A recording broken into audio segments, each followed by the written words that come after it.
My dad likes to tell me a story about when he tried to buy property in the early 1980s. When he initially was going to purchase that property, the market value of it had been $3,000. But prices has gone up and the owner of the property was now selling the property for $6,000. Well, my dad didn't want to rush into a decision that would be double the price that he had initially thought he was going to pay. So he said he didn't want it at that moment and went and discussed with my mom. So they decided that it was important for them to purchase this property. So when he went back, the price had gone up to $10,000. This was a time of hyperinflation, but in the years following COVID, we have seen inflation. Gas prices going up a significant amount in just a couple of months. Groceries, housing, cars, a plethora of other items have become more expensive over time, making it challenging for us to make the most of the money that we have. Why does this happen? In this video, we'll discuss the topic of inflation, as well as the ways that economists measure inflation and theories behind why it happens. How do we define inflation? Inflation is the general upward movement of prices over time. This is not just one item, it's the general upward movement of prices over time. Deflation, on the other hand, would be the general decrease in prices over time.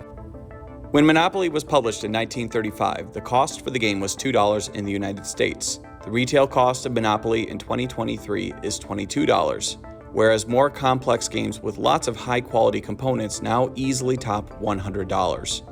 You may have noticed a significant price increase for many of the things you buy since the COVID pandemic began in 2020. Why is this the case? Let's explore some key concepts when it comes to the topic of inflation. First is the Consumer Price Index, or CPI. Imagine a magic telescope that tracks changes in the average prices of goods and services over time. That's the CPI, our trusty guide through the realm of inflation. It measures the cost of a typical basket of goods and services purchased by households, giving us a glimpse into the overall price level.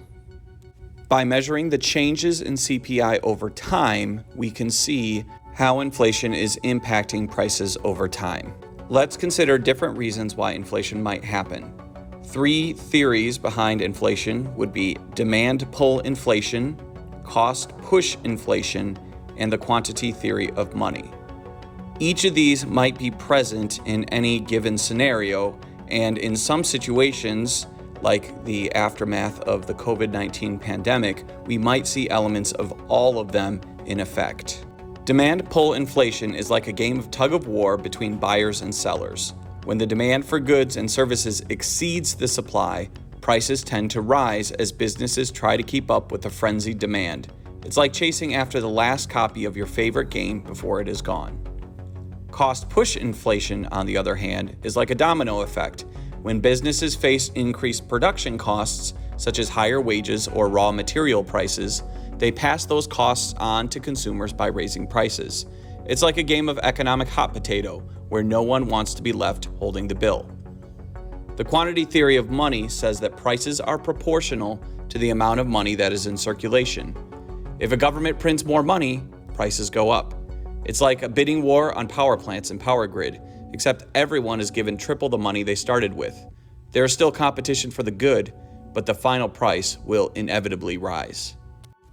But inflation isn't just about rising prices. It can also have far-reaching effects on the economy and our everyday lives. First up, inflation can erode the purchasing power of your money. It's like watching your allowance dwindle while prices of your favorite snacks skyrocket. Suddenly, that extra scoop of ice cream becomes a luxury. Inflation can also create uncertainty and disrupt financial planning. It's like trying to navigate a maze blindfolded. Businesses struggle to forecast costs and revenues, and individuals may find it harder to save for the future. It's like playing a game of hide and seek with your financial goals. You don't know how much things are going to cost in the future, therefore you don't know if you have saved enough. It has the greatest impact on those who already live on fixed incomes and tight budgets. Governments and central banks employ various tools to manage inflation, like monetary policy and fiscal policy. We will discuss these tools in more detail in upcoming videos. Like and subscribe if you would like to continue to explore the world of economics with the games that we play. Thanks for watching.